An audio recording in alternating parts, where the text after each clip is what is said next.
My colleagues of the Congress, I have the distinct privilege and the high personal honor of presenting to you the President of the United States. They'd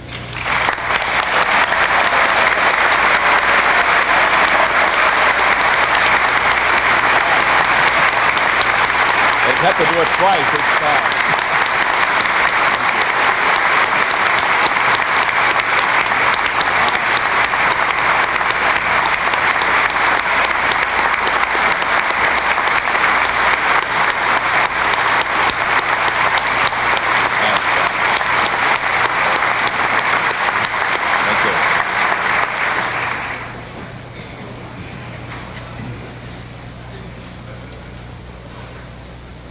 Mr. Speaker, Mr. President, my colleagues in the Congress, our distinguished guests, my fellow Americans.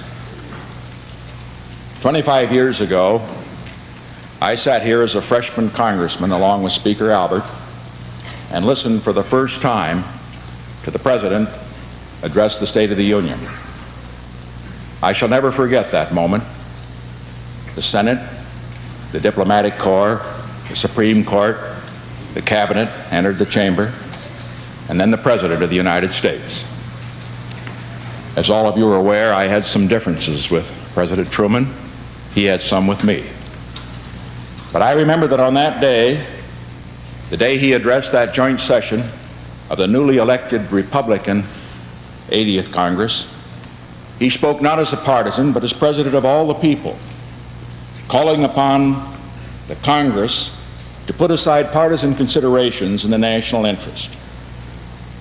The Greek-Turkish aid program, the Marshall Plan, the great foreign policy initiatives which have been responsible for avoiding a world war for over 25 years were approved by the 80th Congress by a bipartisan majority of which I was proud to be a part. 1972 is now before us. It holds precious time in which to accomplish good for the nation. We must not waste it. I know the political pressures in this session of the Congress will be great. There are more candidates for the presidency in this chamber today than there probably have been at any one time in the whole history of the Republic.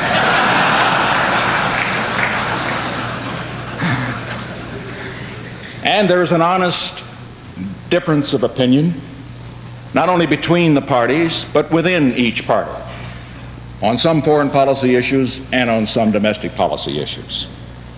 However, there are great national problems that are so vital that they transcend partisanship. And so let us have our debates, let us have our honest differences, but let us join in keeping the national interest first. Let us join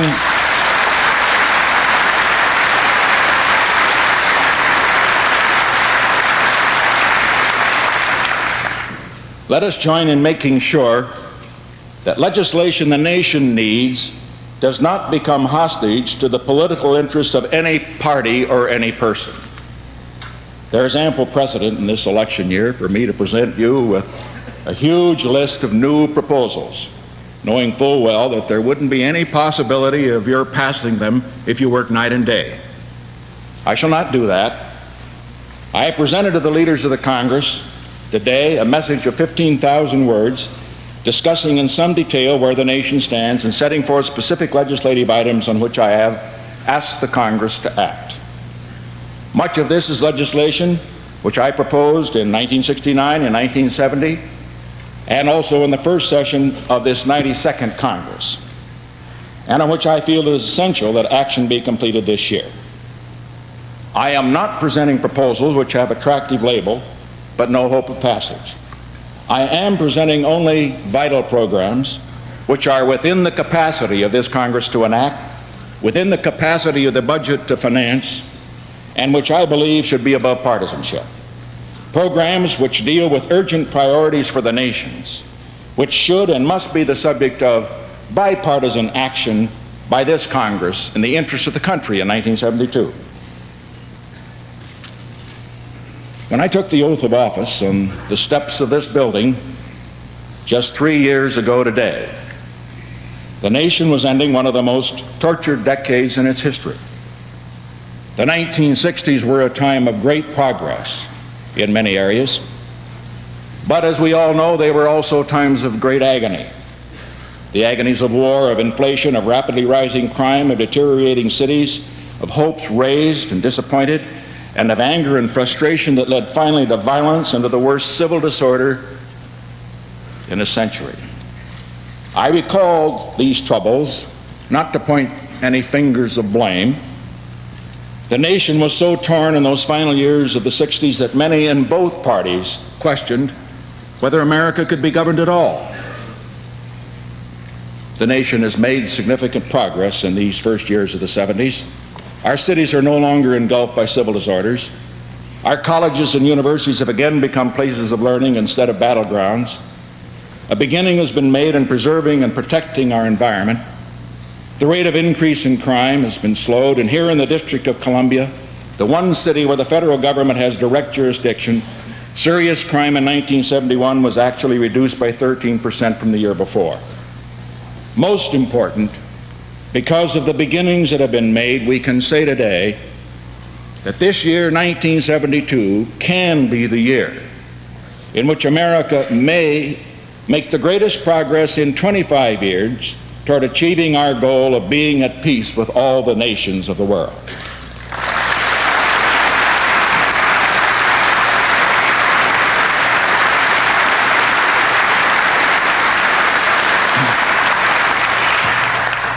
As our involvement in the war in Vietnam comes to an end, we must now go on to build a generation of peace.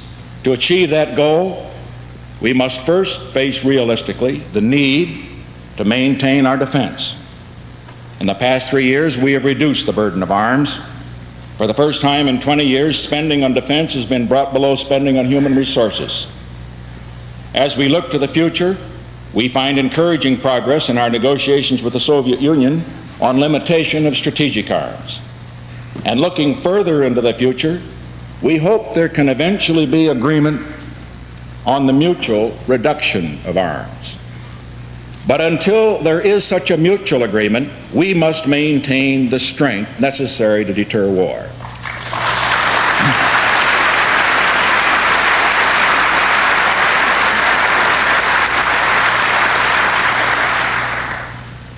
And that is why, because of rising research and development costs, because of increases in military and civilian pay, because of the need to proceed with new weapons system, my budget for the coming fiscal year will provide for an increase in defense spending. Strong military defenses are not the enemy of peace, they are the guardians of peace.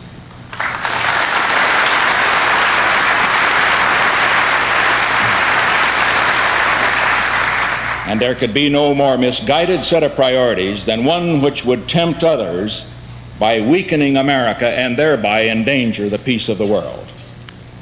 In our foreign policy, we have entered a new era. The world has changed greatly in the 11 years since President John Kennedy said in his inaugural address, "We shall pay any price, bear any burden, meet any hardship, support any friend, oppose any foe, to assure the survival and the success of liberty." Our policy has been carefully and deliberately adjusted to meet the new realities of the new world we live in. We make today only those commitments we are able and prepared to meet.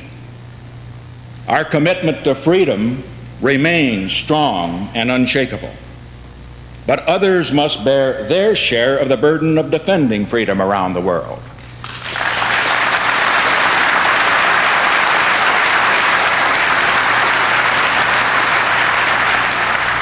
And so this then is our policy.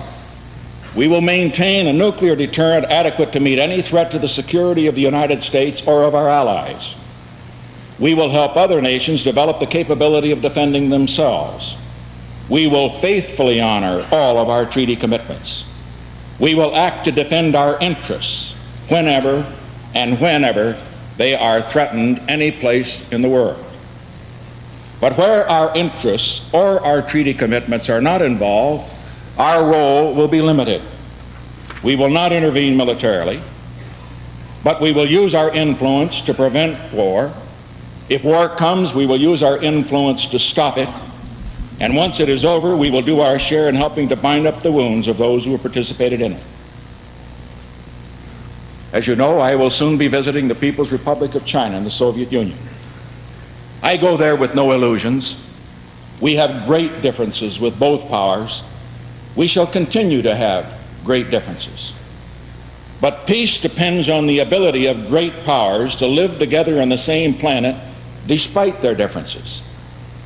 We would not be true to our obligation to generations yet unborn if we fail to seize this moment to do everything in our power to ensure that we will be able to talk about those differences rather than to fight about them in the future.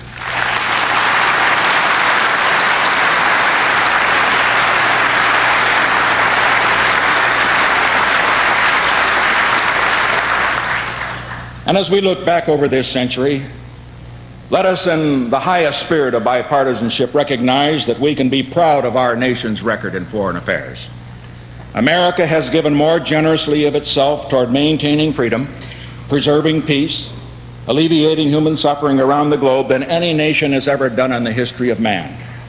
We have fought 4 wars in this century, but our power has never been used to break the peace, only to keep it, never been used to destroy freedom, only to defend it. We now have within our reach the goal of ensuring that the next generation can be the first generation in this century to be spared the scourges of war. Turning to our problems at home, we are making progress toward our goal of a new prosperity without war. Industrial production, consumer spending, retail sales, personal income, all have been rising. Total employment, real income are the highest in history. New home building starts this past year reached the highest level ever. Business and consumer confidence have both been rising. Interest rates are down. The rate of inflation is down. We can look with confidence to 1972 as the year when the back of inflation will be broken. Now, this is a good record, but it is not good enough. Not when we still have an unemployment rate of 6%. It's not enough to point out that this was the rate of the early peacetime years of the 60s, or that if the more than 2 million men released from the armed forces and defense-related industries were still in their wartime jobs, unemployment would be far lower. Our goal in this country is full employment in peacetime. We intend to meet that goal, and we can.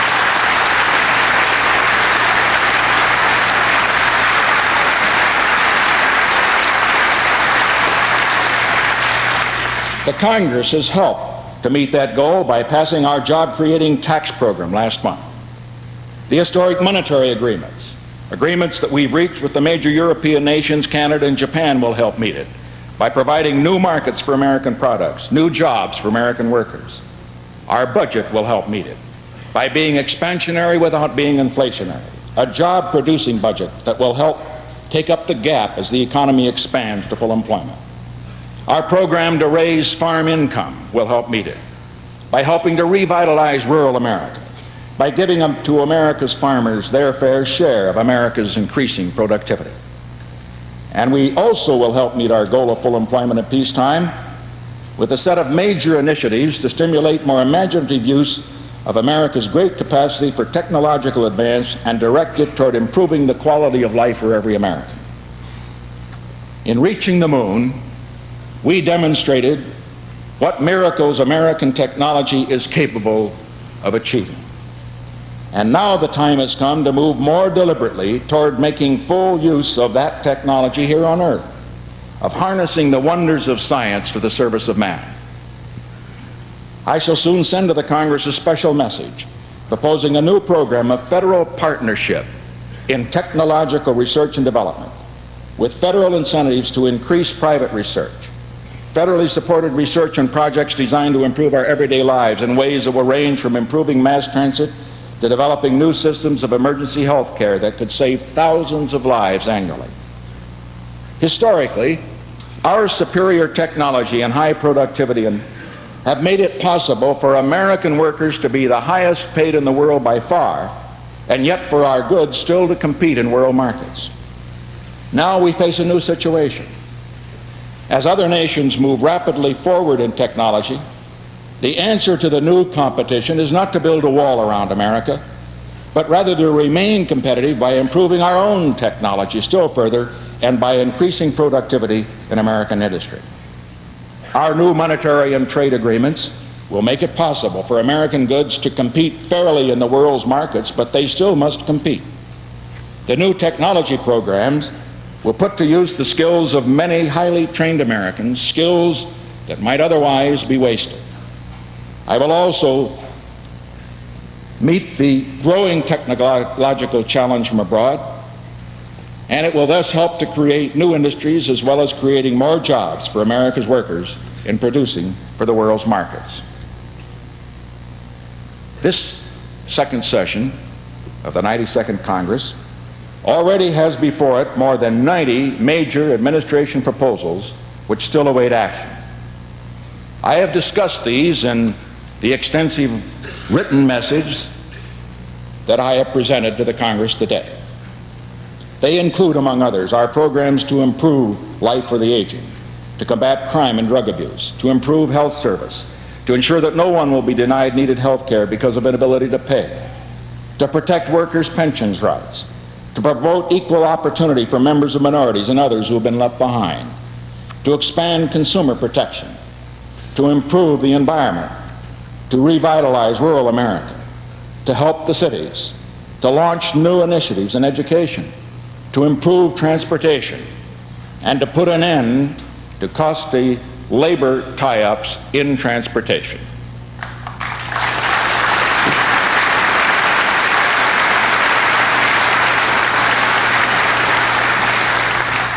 The West Coast dock strike is a case in point. This nation cannot and will not tolerate that kind of irresponsible labor tie-up in the future.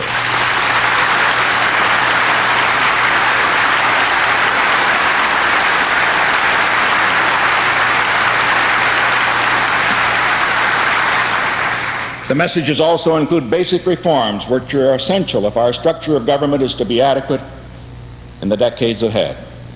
They include reform of our wasteful and outmoded welfare system, substitution of a new system that provides work requirements and work incentives for those who can help themselves, income support for those who cannot help themselves, and fairness to the working poor.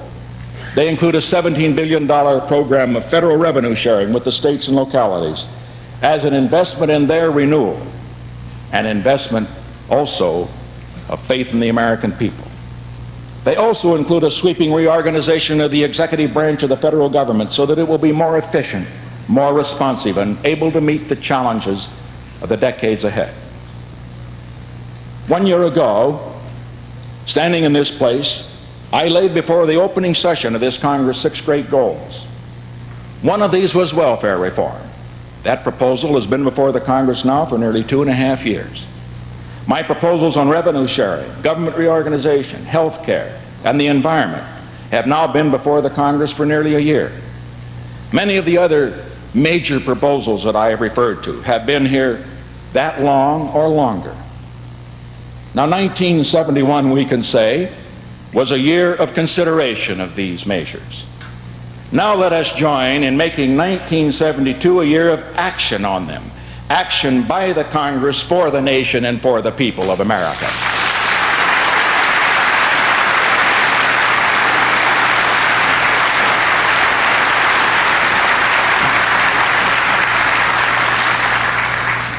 Now, in addition, there's one pressing need which I have not previously covered, but which must be placed on the national agenda.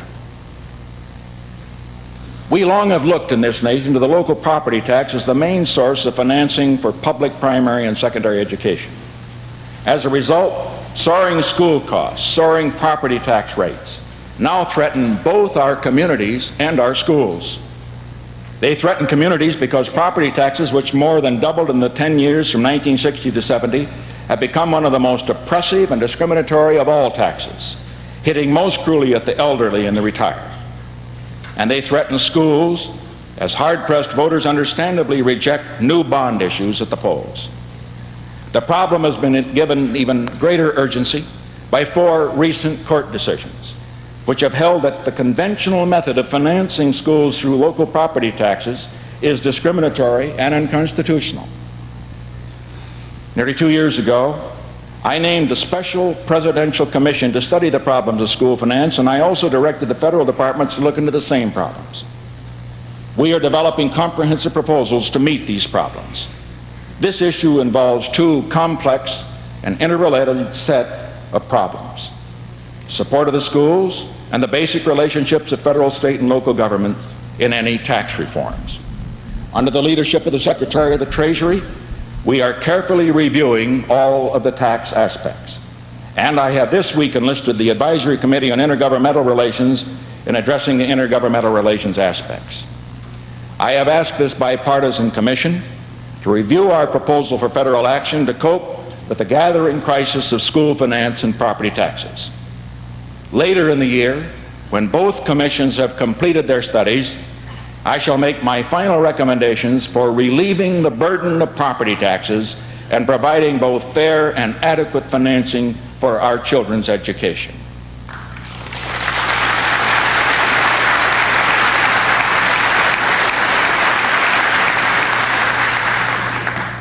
These recommendations will be revolutionary. But all these recommendations, however, will be rooted in one fundamental principle with which there can be no compromise. Local school boards must have control over local schools.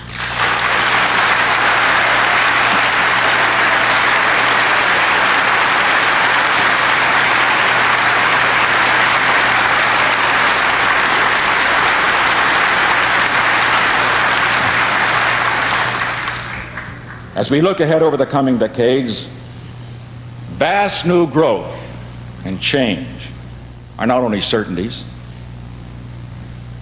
they will be the dominant reality of this world, and particularly of our life in America. Surveying the certainty of rapid change, we can be like a fallen rider caught in the stirrups, or we can sit high in the saddle, the masters of change, directing it on a course we choose. The secret of mastering change in today's world is to reach back to old and proven principles and to adapt them with imagination and intelligence to the new realities of a new age. And that's what we have done in the proposals that I've laid before the Congress. They are rooted in basic principles that are as enduring as human nature, as robust as the American experience, and they are responsive to new conditions. Thus, they represent a spirit of change that is truly renewal. As we look back at those old principles, we find them as timely as they are timeless. We believe in independence and self-reliance and the creative value of the competitive spirit. We believe in full and equal opportunity for all Americans and in the protection of individual rights and liberties. We believe in the family as the keystone of the community, and the community as the keystone of the nation. We believe in compassion toward those in need. We believe in a system of law, justice, and order as the basis of a genuinely free society. We believe that a person should get what he works for, and that those who can should work for what they get. We believe in the capacity of people to make their own decisions in their own lives, in their own communities, and we believe in their right to make those decisions. In applying these principles, we have done so with the full understanding that what we seek in the 70s, what our quest is not merely for more, but for better. For a better quality of life for all Americans. Thus, for example, we are giving a new measure of attention to cleaning up our air and water, making our surroundings more attractive. We're providing broader support for the arts, helping stimulate a deeper appreciation of what they can contribute to the nation's activities and to our individual lives. But nothing really matters more to the quality of our lives than the way we treat one another, than our capacity to live respectfully together as a unified society, with a full and generous regard for the rights of others and also for the feelings of others. As we recover from the turmoil and violence of recent years, as we learn once again to speak with one another instead of shouting at one another, we are regaining that capacity.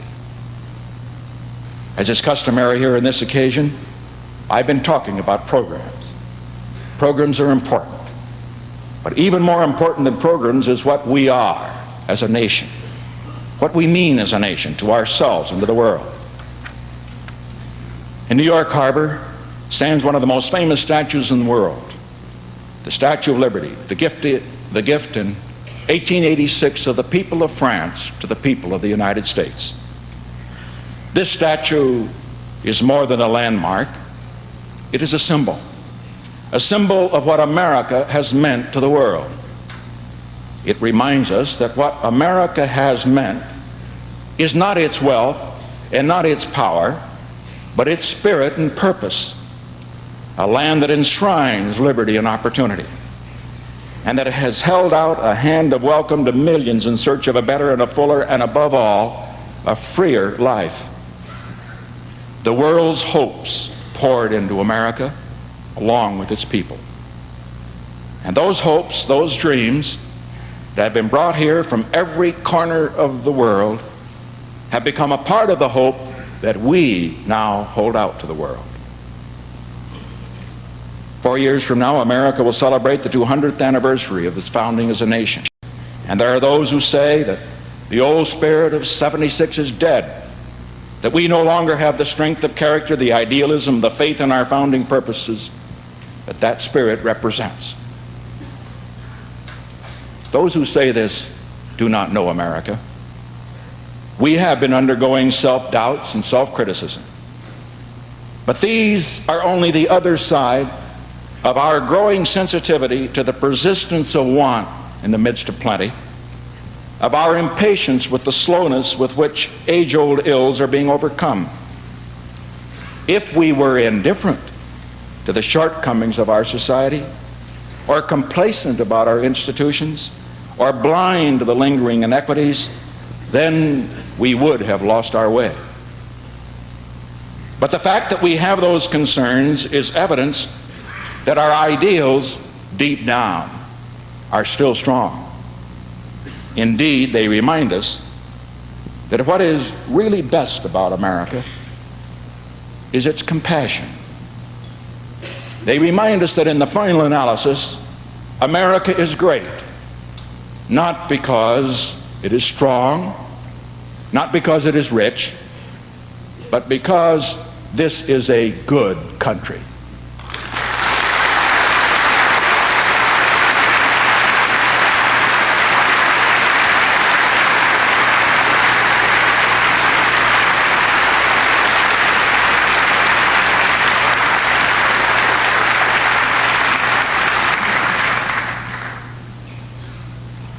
Let us reject the narrow visions of those who would tell us that we are evil because we are not yet perfect, that we are corrupt because we are not yet pure, that all the sweat and toil and sacrifice that have gone into the building of America were for naught because the building is not yet done.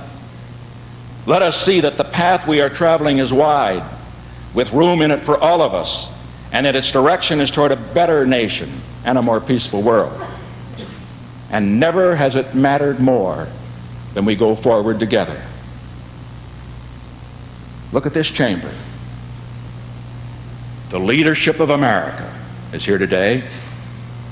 The Supreme Court, the Cabinet, the Senate, the House of Representatives. Together, we hold the future of the nation and the conscience of the nation in our hands. Because this year is an election year, it will be a time of great pressure. If we yield to that pressure and fail to deal seriously with the historic challenges that we face, we will have failed the trust of millions of Americans and shaken the confidence they have a right to place in us, in their government. Never has a Congress had a greater opportunity to leave a legacy of a profound and constructive reform for the nation than this Congress. If we succeed in these tasks, there will be credit enough for all, not only for doing what is right, but doing it in the right way, by rising above partisan interest to serve the national interest. And if we fail, more than any one of us, America will be the loser.